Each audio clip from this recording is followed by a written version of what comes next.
समय के सदुपयोग की ये शिक्षाप्रद कहानी जो मैं आपको सुनाने जा रही हूँ, वो कहानी एक आलसी शिष्य की है जो अपने आलसी स्वभाव के कारण कभी भी समय का कद्र नहीं करता था और किसी भी काम को कल करूँगा पर टाल देता था, जिसके कारण किसी भी काम को कर नहीं पाता था और समय बर्बाद कर देता था। फिर उसके साथ क्या हुआ, ये सुनने के बाद आप भी समय का सदुपयोग करना सीख जाएंगे। ये उस समय की बात है जब भगवान गौतम बुद्ध अपने आश्रम में रहते थे। तब दूर दूर से छात्र उनसे ज्ञान प्राप्ति की लालसा तथा उनके शिष्य बनने की चाहत में उनके पास आया करते थे और उनके आश्रम में ही रहकर शिक्षा प्राप्त करते थे। आश्रम में रहकर शिक्षा प्राप्त करने वाले शिष्यों में से एक शिष्य बहुत ही आलसी था। उसे समय व्यर्थ गंवाने और आज का काम कल पर टालने की एक बुरी आदत थी। भगवान गौतम बुद्ध को पता चल गया था कि यह शिष्य बहुत आलसी है, इसलिए वो चाहते थे कि शिक्षा प्राप्त करने के दौरान यह शिष्य आलस्य छोड़कर समय का महत्व समझ जाए।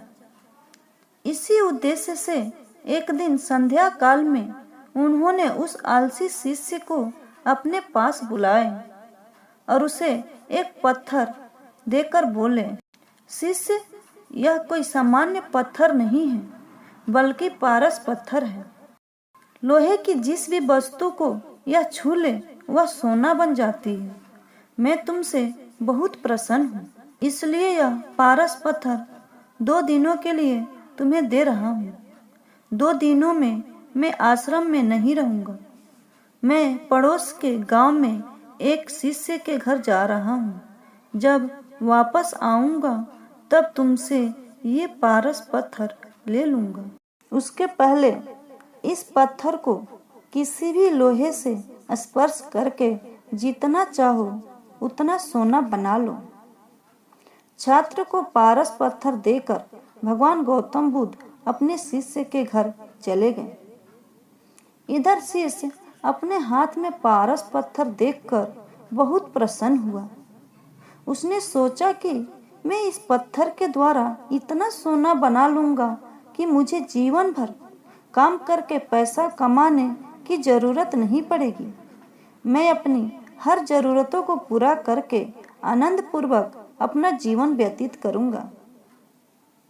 भगवान गौतम बुद्ध उसे पत्थर देकर 2 दिन के लिए गए थे, इसलिए पत्थर से लोहे को सोना बनाने के लिए उसके पास 2 दिन का समय था।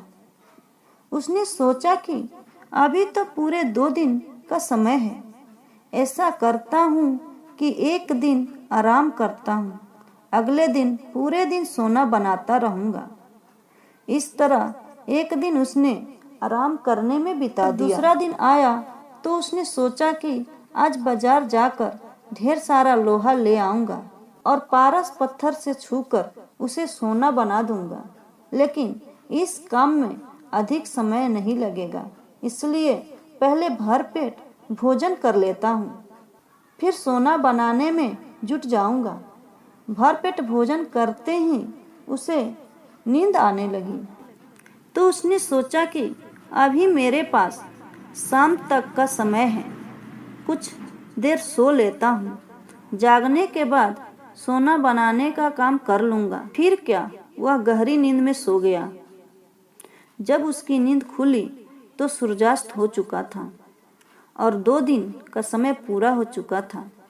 तब भगवान बुद्ध आश्रम में लौट आए थे और उसके सामने खड़े थे। भगवान गौतम बुद्ध ने कहा, शिष्य, सूर्यास्त के साथ ही 2 दिन पूरे हो चुके हैं। तुम मुझे पारस पत्थर वापस कर दो। शिष्य क्या करता, आलस के कारण उसने अमूल्य समय गवा दिया था, साथ ही धन कमाने का सुअवसर भी गवा दिया था। उसे अपनी गलती का एहसास हो चुका था।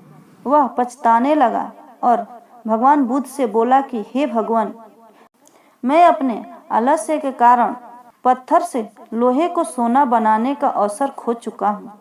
मैं समझ गया हूँ कि समय का महत्व क्या है। वह पछताने लगा और उसी समय निश्चय किया कि अब से मैं कभी आलस्य नहीं करूँगा। इस पर भगवान बुद्ध बोले कि जीवन में अगर उन्नति करना चाहते हो तो आज का काम कल पर टालने की बुरी आदत छोड़ दो। समय अमूल्य है, इसे व्यर्थ न गवाओ, क्योंकि एक बार हाथ से निकल जाने के बाद समय कभी दोबारा नहीं वापस आता। इस पर हाथ जोड़कर शिष्य ने बोला कि हे बुद्ध, शारीरिक स्तर पर मैं आलस्य समझ गया हूँ, लेकिन मानसिक स्तर पर आलस्य का मतलब समझाइए। तब भगवान बुद्ध शिष्य को बताते हैं कि इंसान को अपने जीवन में बहुत सारी नाकामयाबी मिलती है, तो वह नाकामयाब होने के कारण नए काम पहले की तरह जोश और उत्साह के साथ मन लगाकर नहीं कर पाता है, और यही आलस्य का कारण बन जाता है, जिसके कारण उसको नए काम में भी कामयाबी नहीं मिल पाती, क्योंकि वह उस काम को पूरे मन और जोश के साथ नहीं करता है। इसलिए हमें ये समझना चाहिए कि जिस पहले काम में हमें कामयाबी नहीं मिल पाई, उससे भी हमें बहुत कुछ सीखने को मिला है। हमें उस अनुभव से ये पता चला है कि अगली बार हमें उससे भी ज़्यादा मन और जोश के साथ काम करना चाहिए और पिछले काम के प्रति नकारात्मक नज़रिया रखने के बजाय सकारात्मक नज़रिया रखना चाहिए। तभी आलस हमारे मन में नहीं आएगा। हमारी नाकामयाबी मानसिक तौर पर आलस्य का दूसरा नाम है। भगवान बुद्ध की बातों से हमें शिक्षा मिलती है कि हमें अपने जीवन में कामयाब होना है तो हमें ये मानकर चलना चाहिए कि हमारे पास आज का ही समय है। ये कभी नहीं सोचना चाहिए कि कल आएगा। ये मान लो कि हमारे पास जीने के लिए बस आज का 24 घंटा ही है। इस 24 घंटों में हम अपने जीवन को बेहतर बनाने के लिए क्या कर सकते हैं। हमें एक एक सेकंड, एक एक मिनट, एक एक घंटा का महत्व समझना चाहिए, क्योंकि समय अमूल्य है, इसका कोई मूल्य नहीं है। कहते हैं ना कि एक बार जो समय चला गया वो फिर से कभी वापस नहीं आता, इसलिए हमें समय का सदुपयोग करना चाहिए। तो दोस्तों, आपको ये कहानी कैसी लगी? अगर अच्छी लगी तो कमेंट करके ज़रूर बताइएगा। ऐसे ही कहानियाँ सुनते रहने के लिए मेरी चैनल को सब्सक्राइब ज़रूर कर दीजिएगा। अपना ख्याल रखिए।